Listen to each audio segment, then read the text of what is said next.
Alright, this video here is about the Native American Star, or I like to say American Indian Star Fort builders, the Black American, Negro American, whatever you want to call it, besides that bullshit Star Fort builders. A lot of people have been arguing over this bullshit for some years now, but let's just get to it.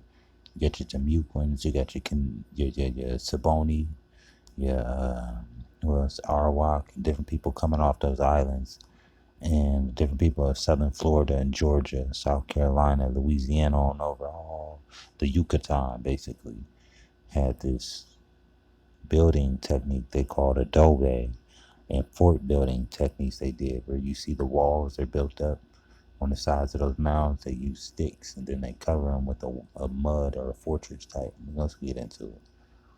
The long lost Spanish fort found in St. Augustine. So as you can see, the way they built this fortification with the gray house in the middle and the walls plus a moat, you know what I mean? Plus the surrounding, little chief houses, your little Mikos, not big Miko, but little Miko. They got their houses around big, big chief's house. It's basically just like a southern Florida type. I'm gonna get the text for this for y'all later, but this is just a picture diagram. This is what it looks like presently. Let's get the story on it. You see the mold, you see everything, you see what it turned into.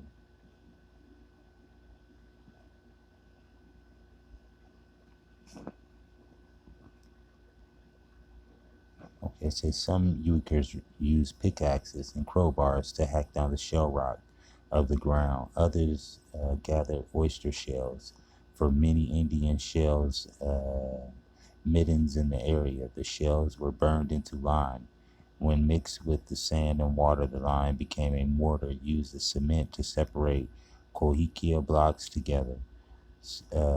Slowly the walls rose. Since no one had ever built a fort outside of Kohikia before, they had no idea how strong it would be. At least they knew it would not burn or be eaten by termites.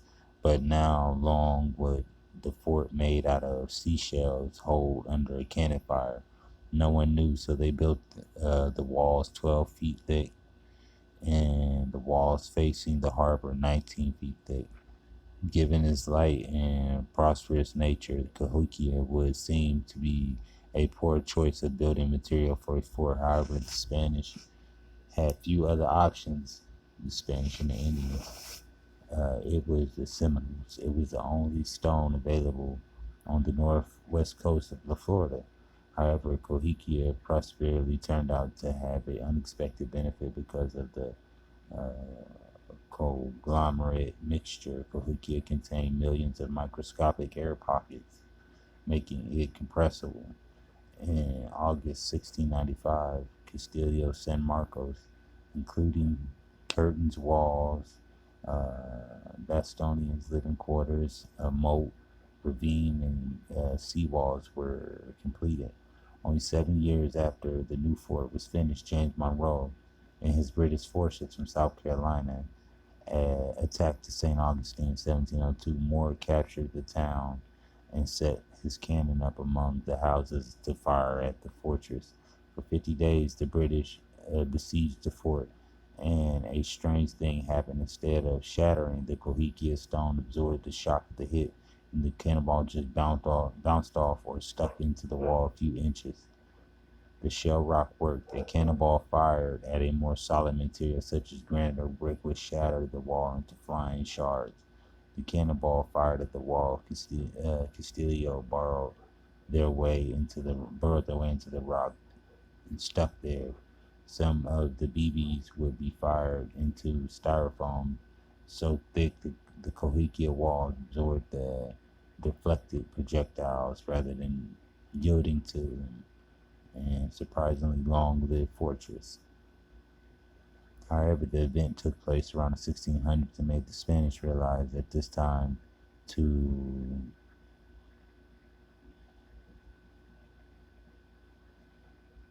build a stronger fort to defend their town and the colony of Florida.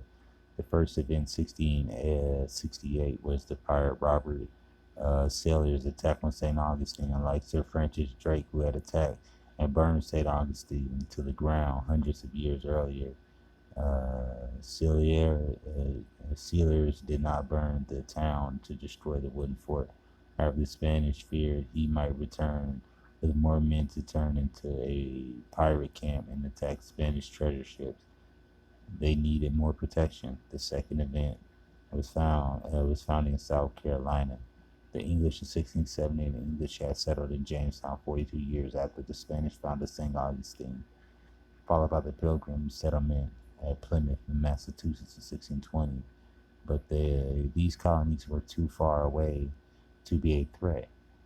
Even the establishment of Maryland and New York over the next decades did not much affect the Spanish, however.